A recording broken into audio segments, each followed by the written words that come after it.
ಒಂದು ಚರ್ಚೆಗೂ ಕೂಡ ಅವರವ್ರ ಮನಸ್ಸಲ್ಲಿರ್ತಕ್ಕಂಥದ್ದು ಹೇಳ್ತಕ್ಕಂಥ ಅವಕಾಶಗಳು, ಅದಕ್ಕಿಂತ ಪ್ರಮುಖವಾಗಿ ಮಾನ್ಯ ಹಿರಿಯ ಸದಸ್ಯರು ಮತ್ತು ನನ್ನ ಇಲಾಖೆಗೆ ಅವರ ಮಾರ್ಗದರ್ಶನ ಮಧ್ಯನೂ ಕೂಡ ನಾನು ಕೇಳಿದ್ದೀನಿ, ಇಲ್ಲ ಅಂತ ಹೇಳಲ್ಲ. ವಿಶ್ವನಾಥ್ ಸಾಹೇಬರಿದ್ದಾರೆ, ತಾವು ಕೂಡ ಶಿಕ್ಷಣ ಸಚಿವರಾಗಿದ್ದೀರಿ.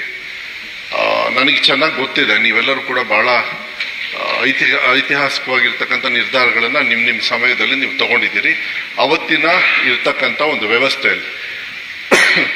ಆದರೆ ನಾನು ಶಿಕ್ಷಣ ಸಚಿವನಾದಾಗ, ಯಾಕೆಂದರೆ ಹೇಳ್ಬೇಕಾದ್ರೆ ಹೇಳಿದ್ರು, ನಿಮ್ಮ ಸರ್ಕಾರದಲ್ಲಿ ನಿಮಗೇನಿದು ವಿಶ್ವಾಸ ಇದೆಯಾ, ನೀವು ಮಾಡಬೇಕಂತ ಇದ್ದೀರಾ ಅಂತ. ವಿಶ್ವನಾಥ್ ಸಾಹೇಬ್ರಿಗೆ ನಾನು ಹೇಳಲಿಕ್ಕೆ ಇಷ್ಟಪಡ್ತೀನಿ, ಮಾನ್ಯ ಸಿದ್ದರಾಮಯ್ಯ ಸಾಹೇಬರು, ಯಾಕೆಂದ್ರೆ ಒಂದು 5 ನಿಮಿಷ ತಗೊಳ್ತೀನಿ ಸರ್, ಯಾಕೆಂದ್ರೆ ಇಷ್ಟೊಂದು ಅಲ್ಲ ಎಳೆಯೋದಿಲ್ಲ ಸರ್, ಎಳೆಯೋದಿಲ್ಲ ಸರ್, ಒಂದು ನಿಮಿಷ ನನ್ನ ಮಾತು ಕೇಳಿ. ನೀವು ಸಾಕಷ್ಟು ಪ್ರಯತ್ನ ಮಾಡ್ತೀರಿ, ನಿಮ್ಮ ಪ್ರಯತ್ನದ ತಕ್ಕಂತೆ ಆಗೋಲ್ಲ ಅಂತ ಮೆಂಬರ್ ಆಗ್ತಾ ಇದೆ ಸರ್. ಅದಕ್ಕೆ ನಾನು ಹೇಳ್ತಾರೆ, ಈ ಸದನದಿಂದ ಆಗಿಲ್ಲ ಅಂತ ಬೇಡ, ಯಾಕೆಂದ್ರೆ ಇದು ಸಸಿ ಹಾಕಿದ ತಕ್ಷಣ ನೀವು ಫಸಲು ಬರಬೇಕು ಅಂತಕ್ಕಂಥ ಇಲಾಖೆ ಅಲ್ಲ ಇದು. ಈ ಸಸಿ ಹಿಂಗಾಗಿರೋದಕ್ಕೆ ಕಾರಣ ಯಾರು ಅನ್ನೋದನ್ನ ನೋಡ್ಬೇಕಾಗತ್ತೆ. 36,000 ಹೊಟ್ಟೆಗಳ ಕೊರತೆ ಇವತ್ತಿಂದ ಅಲ್ಲ, ಅದು ಇಷ್ಟು ವರ್ಷ ಆಗಿರೋದು. ನಾನು ಯಾರನ್ನೂ ಬ್ಲೇಮ್ ಮಾಡೋದಕ್ಕೆ ಹೋಗೋದಿಲ್ಲ. ನೀವಿರ್ಬೇಕಾದ್ರೆ ಅಷ್ಟು ಕೊರತೆ ಇತ್ತ ಸಾಹೇಬ್ರೆ ಹೇಳಿ? ಇಲ್ಲ, ಇರಲಿಲ್ಲ. ದುಡ್ಡು ಅಷ್ಟು ಇರಲಿಲ್ಲ ನಿಮಗೆ, ಟೀಚರ್ಸು ಅಷ್ಟು ಅವಶ್ಯಕತೆ ಇರಲಿಲ್ಲ. ಪ್ರೈವೇಟ್ ಶಾಲೆಗಳು ಏನೇನು 2 ವರ್ಷದೊಳಗೆ ಏನು ಉದ್ಭವ ಆಗ್ಬಿಟ್ವಾ? ಸರ್ಕಾರಿ ಶಾಲೆಗಳು ಹಾಳಾಗಿದ್ದಕ್ಕೋಸ್ಕರ ಅವರು ಬಂದಿರ್ಬೋದು. ಅದಕ್ಕೆ ನಮ್ಮ ವ್ಯವಸ್ಥೆನ ನಾವು ಮೇಲ್ದರ್ಜೆಗೆ ತರಬೇಕಾಗ್ತದೆ. ಅದಕ್ಕೆ ನಾನು ಮಾನ್ಯ ವಿಶ್ವನಾಥ್ ಸಾಹೇಬ್ರಿಗೆ ಹೇಳಲಿಕ್ಕೆ ಇಷ್ಟಪಡ್ತೀನಿ, ನನ್ನನ್ನು ಇಲ್ಲಿ ಕೂರಿಸಿರೋದೆ, ಈ ಸ್ಥಾನವನ್ನು ಕೊಟ್ಟು ಶಿಕ್ಷಣ ಸಚಿವನಾಗಿ, ನಾನು ಫಸ್ಟ್ ಟೈಮು ಸರ್ ಶಿಕ್ಷಣ ಸಚಿವನಾಗಿ, ಅನುಭವ ಕೊರತೆ ಇರ್ಬೋದು, ಆದರೆ ನಿಮ್ಮಂಥವ್ರು ಎಲ್ಲರದ್ದು ಸಹಕಾರ ತಗೊಂಡಿದ್ದೀನಿ. ಯಾವತ್ತೂ ಕೂಡ ನಾನು ಇಲ್ಲದೆ ನಾ ಮಾಡಿಲ್ಲ. ನಮೋಶಿ ಅವರೇ, ತಾವು ಕೂಡ ಹೇಳಿದ್ರಿ, ಯಾವಾಗ ಕೊಡ್ತೀರಿ. ಸರ್ಕಾರಗಳು ಕೆಲವು ನಿರ್ಧಾರಗಳು ಇರ್ತವೆ. ನೀವು ಹೇಳಿದ್ರಿ, ನೀವು KKRDBಗೆ ದುಡ್ಡು ಬರುತ್ತೆ, ನಾ ಕಂಡೇ ಇಲ್ಲ ಅಂತ ಹೇಳಿ. 2 ವರ್ಷದಿಂದ ಬಂದಿದೆ. ಮಾನ್ಯ ಸಿದ್ದರಾಮಯ್ಯ ಸರ್ಕಾರದಲ್ಲಿ 5,000 ಕೋಟಿಯಲ್ಲಿ 1,250 ಕೋಟಿಯನ್ನ ವಿಶೇಷವಾಗಿ ಅಲ್ಲಲ್ಲ ಅದು ಕೊಡ್ತೀವಿ. ಬೇಕಾದ್ರೆ ಆ ಥರ ನೀವು ಕೇಳಿ, ಸಪ್ರೇಟಾಗಿ ನಾ ಕೊಡ್ತೀನಿ. ನಿಮ್ಮ ಶಾಸಕರೇ, ನಿಮ್ಮ BJP ಶಾಸಕರಿಗೂ ದುಡ್ಡು ಬರ್ತದೆ, JDS ಶಾಸಕರಿಗೆ ಬರ್ತದೆ, ಕಾಂಗ್ರೆಸ್ ಸರ್ಕಾರಕ್ಕೆ ಬರುತ್ತೆ. ಇಡೀ ಹಿಸ್ಟ್ರಿಯಲ್ಲಿ ಫಸ್ಟ್ ಟೈಮ್ ಸಿದ್ದರಾಮಯ್ಯವರು ಈ 25% ಶಿಕ್ಷಣ ಇಲಾಖೆಗೆ ಕೊಡ್ತಿರ್ತಕ್ಕಂಥದ್ದು ಫಸ್ಟ್ ಟೈಮ್ ಮಾಡಿದ್ದಾರೆ. ಅದರಿಂದ ನನಗೆ ಸಹಕಾರ ಆಗ್ತಾ ಇದೆ. ಫಸಲು ಬರೋದ್ರಲ್ಲಿ ಲೇಟ್ ಆಗ್ಬೋದು ಸರ್, ವಿಶ್ವಾಸ ಇಟ್ಕೊಳ್ಳಿ. ರಿಸಲ್ಟ್ ಬಂದಿಲ್ಲ ಅಂತೇಳಿ ಇಲ್ಲಿಂದ ಹೋಗೋದು ಬೇಡ, ಆ ಸಂದೇಶ ಹೋಗಬಾರ್ದು. 20% ನಾನು ಕೊಟ್ಟಾಗ ಮಾನ್ಯ ಸಿದ್ದರಾಮಯ್ಯವರು ನನ್ನ ಮೇಲೆ ಅಪ್ಸೆಟ್ ಆದರು. ನಾನು ಹೇಳಿದೆ, ಸರ್ 20% ಗ್ರೇಸ್ ಮಾರ್ಕ್ಸ್ ಕೊಟ್ಟಿದ್ದು ಏನು ನಾನು ಶೋಕಿ ಕೊಟ್ಟಿಲ್ಲ, ಅನಿವಾರ್ಯವಾಗಿ ನಮ್ಮ ಇಲಾಖೆಯಲ್ಲಿ ಈ ಥರ ತೊಂದರೆ ಇದೆ. ಕಾಪಿ ಹೊಡಿಯೋಕ್ಕೆ ಯಾರು ಬಿಟ್ಟಿದ್ದು? ಯಾಕೆ ಮುಂಚೆ ಇರ್ತಕ್ಕಂಥ ಸರ್ಕಾರದವ್ರು ಯಾಕೆ ಮಾಡಲಿಲ್ಲ? ನಿಲ್ಲಿಸಬೇಕಾಗಿತ್ತು. ಯಾಕೆ 8ನೇ ಕ್ಲಾಸ್ ಮಗುಗೆ 3ನೇ ಕ್ಲಾಸ್ ಓದಕ್ಕೆ ಬರಲ್ಲ ಅಂತ ಹೇಳಿದ್ರೆ ಪಾಠ ಹೇಳ್ಕೊಟ್ಟಿಲ್ಲ ಟೀಚರ್ಸು. 10ನೇ ಕ್ಲಾಸಿಗೆ ಬಂದು ಸಿಕ್ಕಾಕತ್ತಾರೆ. 10ನೇ ಕ್ಲಾಸಲ್ಲಿ ಕಾಪಿ ಹೊಡೆದ್ರೆ ನಿಮ್ಮ KPS UPS ಅಲ್ಲಿ ಹೋಗಿ ಸಿಕ್ಕಾಕತ್ತಾರೆ. ಹಂಗಾರೆ ಇಡೀ ಭಾರತ ದೇಶದಲ್ಲಿ ಫಸ್ಟ್ ಟೈಮ್ ವೆಬ್ ಕಾಸ್ಟಿಂಗ್ ಮಾಡಿದ್ದು ನಾವು ಸರಿ ಮಾಡಿದೀವೋ ಇಲ್ಲ ನೀವು ಹೇಳ್ರಿ ನೋಡೋಣ. ಮಕ್ಕಳನ್ನ ಕಳ್ಳರು ಮಾಡಬೇಕಾಗಿತ್ತಾ? ಬಹಳ ಕಷ್ಟ ಸರ್ ಇದು ನಿರ್ಧಾರ. ನನ್ನ ಮಗ ಒಳ್ಳೆ ಪರ್ಸೆಂಟ್ ತಗೊಳ್ತಾನೆ ಅಂದ್ರೆ ಅಲ್ಲಿ ಕೊನೆಯಲ್ಲಿ ಇರ್ತಕ್ಕಂಥ ಬಡವ ಮಗನು ಕೂಡ ಒಳ್ಳೆ ಪರ್ಸೆಂಟೇಜ್ ತಗೋಬೇಕು ಅಂತೇಳಿ 2ನೇ ಮತ್ತು 3ನೇ ಅವಕಾಶಗಳನ್ನು ನಾವು ಕೊಟ್ವಿ. ಅದು ಒಳ್ಳೇದಾಗಿದೆ. ಕಾಪಿ ಹೊಡೆದು ಪಾಸ್ ಆಗಿಲ್ಲ ಅವರು. 25 ದಿವಸದೊಳಗೆ ಮತ್ತೆ ಎಕ್ಸಾಮ್ ತಗೊಂಡು ಇದೇ ಟೀಚರ್ಸ್ ಯಾರು ಪಾಠ ಸರಿ ಹೇಳ್ಕೊಡ್ತಾ ಇರಲಿಲ್ಲ.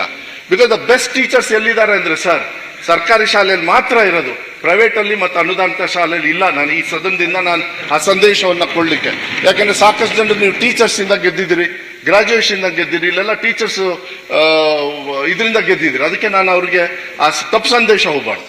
ಎಸ್, ಕೊರತೆ ಇತ್ತು ಸರ್. ಫ್ರೀ ಕರೆಂಟ್ ಮಾಡಿದ್ವಿ. ರವಿಯವರೇ 2023 ನವೆಂಬರ್ 1ನೇ ತಾರೀಕು ಮಾನ್ಯ ಮುಖ್ಯಮಂತ್ರಿಗಳು ಫ್ರೀ ಕರೆಂಟ್ ಕೊಟ್ಟರು. ಯಾಕೆ ಕೊಟ್ಟರು ಸರ್ಕಾರಿ ಶಾಲೆಗೆ ಫ್ರೀ ಕರೆಂಟ್ ಅಂದರೆ ಇದೇ ಬೆಸ್ಟ್ ಟೀಚರ್ಸು ಸಾಯಂಕಾಲ ಸ್ಪೆಷಲ್ ಕ್ಲಾಸ್ ತಗೊಳ್ಳಿ ಅಂತ ಹೇಳಿ ಸ್ಪೆಷಲ್ ಕ್ಲಾಸ್ ತಗೊಂಡು ಇವತ್ತು ಆ 20%ನ ಮೀರಿಸಿ 2ನೇ ಎಕ್ಸಾಮು 3ನೇ ಎಕ್ಸಾಮು ರಿಸಲ್ಟ್ ಬರ್ತಾ ಇದೆ. ಸೊ ನಾನು ಸರ್ ವಿಶ್ಲೇಷಣೆ ಮಾಡಿ ಉದ್ದು ಕೇಳ್ಕೊಂಡು ಹೋಗೋದಿಲ್ಲ ಸರ್. ಒಂದು ಮಾತನ್ನು ಹೇಳಲಿಕ್ಕೆ ಇಷ್ಟಪಡ್ತೀನಿ. ನೀವು ಬಿಟ್ಟು ಹೋಗಿರ್ತಕ್ಕಂಥ 13,000 ಟೀಚರ್ಸ್ದು ಅಂದರೆ BJP ಸರ್ಕಾರ ಇರಬೇಕಾದ್ರೆ ಕೋಲಿಷನ್ ತಮ್ಮದಿತ್ತು. 13,000 ಟೀಚರ್ಸ್ ರಿಕ್ರೂಟ್ಮೆಂಟ್ಗೆ ಹಂಗೆ ಬಿಟ್ಟಿದ್ರು. ಕರೆಕ್ಟಾ ನಮೋಶಿ ಅವರೇ? ಇದ್ರಿ. ಆದ್ರೆ ನೀವು ಮುಂದುವರಿಸಲಿಲ್ಲ. ಆದ್ರೆ ಒಂದ್ ನಿಮಿಷ ಕೋರ್ಟಲ್ಲಿ ಇತ್ತು. ನಾನು ಈಗ ಪ್ರೊಸೆಸ್ ಮುಗಿದಿದೆ ಸರ್. ನಾನು ಮುಗಿಸ್ತೀನಿ. 13,000 ಟೀಚರ್ಸ್ ಕೂಡ ಸರ್ ಎಷ್ಟು ಸತಿ ಮೀಟಿಂಗ್ ಮಾಡಿಲ್ಲ ಸರ್. ಅವ್ರು ಬಂದು ನಿಮ್ಮ ಹತ್ರ ಅಸೋಸಿಯೇಷನ್ ಅವ್ರು ನಿಮ್ಮ ಮನೆಗೆ ಬಂದಾರೆ, ನಿಮ್ಮ ಹತ್ರ ಬಂದಿದ್ದಾರೆ. ನೀವೆಲ್ಲರೂ ಕೂಡ ನನಗೆ ಎಷ್ಟು ಸತಿ ಮೀಟಿಂಗ್ ಮಾಡಿಲ್ಲ. ಇಲ್ಲಿ ಪುಟ್ಟರಾಜ್ ಅವರು ಇದ್ದಾರೆ, ಇವರೆಲ್ಲ ಬಂದು ತಲೆ ತಿಂತಾ ಇದ್ರು. ಯಾಕೆಂದ್ರೆ ನಮ್ಮ ಸರ್ಕಾರ ಇವಾಗ ಮಾಡಲಿಲ್ಲ ಅಂದ್ರೆ ಸರ್ ಹೈಯೆಸ್ಟ್ ದುಡ್ಡು ಕೊಟ್ಟು ಸುಪ್ರೀಂ ಕೋರ್ಟ್ ಅಲ್ಲಿ ಒಳ್ಳೆ ಲಾಯರ್ಸ್ನ 2 ಸತಿ ಚೇಂಜ್ ಮಾಡಿದೀವಿ. ಸರಿ ಇಲ್ಲ ಅಂತ ಮತ್ತೆ ಚೇಂಜ್ ಮಾಡ್ಬೇಕಾಗತ್ತೆ. ಸರ್ಕಾರದ ಹಣ ಅಂದ್ರೆ ಸಾರ್ವಜನಿಕರ ಹಣ, ಶಿಕ್ಷಣ ಒಳ್ಳೇದು ಕೊಡಬೇಕು. ಆ ನಿಟ್ಟಿನ ಮೇಲೆ ತಗೊಂಡು ಇವತ್ತು 12,500 ಟೀಚರ್ಸ್ನ ಇತಿಹಾಸದಲ್ಲಿ ಇವತ್ತು ನಾವು ಸುಪ್ರೀಂ ಕೋರ್ಟ್ ಆರ್ಡರ್ನ ತಗೊಂಡು ನಾವು ಇವತ್ತು ಪಾಠ ಹೇಳ್ಕೊಡ್ತಕ್ಕಂಥ ವ್ಯವಸ್ಥೆಯನ್ನು. ಜೊತೆಗೆ ನೀವು ಕೇಳಿದ್ರಿ ಕಲ್ಯಾಣ ಕರ್ನಾಟಕಕ್ಕೆ ಏನ್ ಮಾಡ್ತಾ ಇದ್ದೀರಿ ಅಂತ. ಸರ್ ಕಲ್ಯಾಣ ಕರ್ನಾಟಕಕ್ಕೆ, ಬರೀ ಕಲ್ಯಾಣ ಕರ್ನಾಟಕಕ್ಕೆ 5,600 ಚಿಲ್ಡ್ರನ್ ಟೀಚರ್ಸ್ನ ನಾವು ತಗೊಳ್ಳೋದಕ್ಕೆ ಈ ಏನು ಇಂಟರ್ನಲ್ ರಿಸರ್ವೇಶನ್ ಒಂದು ಬಿಟ್ಟು ಅಲ್ಲ. ಒಂದ್ ನಿಮಿಷ ನಾನು ಮುಗಿಸ್ತೇನೆ. ಒಂದ್ ನಿಮಿಷ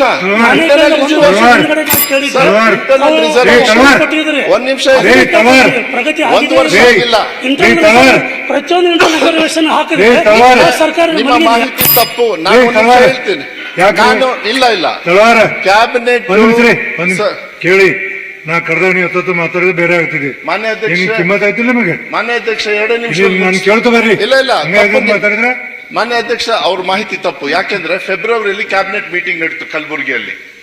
ಆ ಸಂದರ್ಭದಲ್ಲಿ 80% ಯಾವ್ದಾದ್ರು ಖಾಲಿ ಹುದ್ದೆ ಇದೆ ನನ್ನ ಇಲಾಖೆಯಲ್ಲಿ ಮತ್ತೆ ಎಲ್ಲಾ ಇಲಾಖೆಯಲ್ಲೂ ಮಾಡಬೇಕು ಅಂದ್ರು. ಅದು ಈ ಫೆಬ್ರವರಿ. ಆ ಫೆಬ್ರವರಿ ಆದ್ಮೇಲೆ ಈ ಇಂಟರ್ನಲ್ ರಿಸರ್ವೇಶನ್ ಸರ್ ನನಗೂ ಆಸೆ ಇದೆ, ಹೊಟ್ಟೆ ಉರಿತಾ ಇದೆ, ಇಲ್ಲ ಅಂತ ಹೇಳಲ್ಲ. ಆದ್ರೆ ಇಂಟರ್ನಲ್ ರಿಸರ್ವೇಶನ್ ಬರೀ ನನ್ನ ಇಲಾಖೆಗಲ್ಲ, ಅದು ಇಡೀ ರಾಜ್ಯದಲ್ಲಿ ಕೆಲವು ಸಮಾನತೆಯನ್ನು ತರ್ತಕ್ಕಂಥ. ಆಮೇಲೆ 100% ಇಂಟರ್ನಲ್ ರಿಸರ್ವೇಶನ್ ಏನಿದೆ ಅದನ್ನ ಬದ್ಧವಾಗಿ ನಾವು ಇದನ್ನ ಕ್ರಿಯಾರೂಪಕ್ಕೆ ತಂದೆ ತರ್ತೀವಿ. 19ನೇ ತಾರೀಕು ಅಂದ್ರೆ ನಾಳೆ. ಇದಕ್ಕೋಸ್ಕರ ಸ್ಪೆಷಲ್ ಆಗಿ ಕ್ಯಾಬಿನೆಟ್ ಕರೆದಿದ್ದಾರೆ ಮಾನ್ಯ ಮುಖ್ಯಮಂತ್ರಿಗಳು. ಸರ್ ಎಲ್ಲರಿಗೂ ಅವ್ರಿಗೆ ಹಕ್ಕಿರ್ತದೆ ಸರ್, ಅವ್ರವ್ರ ಸಮಾಜದವ್ರು ಕೇಳ್ತಾರೆ. ಅದನ್ನ ನಾವು ಏನು ಅದ್ರ ಬಗ್ಗೆ ನಾನು ಚರ್ಚೆ ಮಾಡೋದಕ್ಕೆ ಹೋಗೋದಿಲ್ಲ. ನನಗೇನಿಲ್ಲ, ನೀವು ಯಾವತ್ತು ಕೊಡ್ತೀರಿ, ಇವತ್ತು ಬಂತು ನಾಳೆಯಿಂದ ತಗೊಳ್ಬೋದು ಅಂತ ಹೇಳಿದ್ರೆ ನಾನು 2-3 ವರ್ಷ ತಗೊಳ್ಳೋದಿಲ್ಲ. ನನ್ನ ಪ್ರಕಾರ 3 ರಿಂದ 4 ತಿಂಗಳು ಹೈಯೆಸ್ಟ್ ಅಲ್ಲಿ ನಾನು ರಿಕ್ರೂಟ್ಮೆಂಟ್ ಮಾಡಿ ಮಕ್ಕಳಿಗೆ ಪಾಠ ಹೇಳ್ಕೊಡ್ತಕ್ಕಂಥ ವ್ಯವಸ್ಥೆನ 100% ನಾವು ಮಾಡೇ ಮಾಡ್ತೀವಿ ನಮ್ಮ ಸರ್ಕಾರದಿಂದ ಸರ್, ಹಿಂದೆ ಹೋಗೋದಿಲ್ಲ.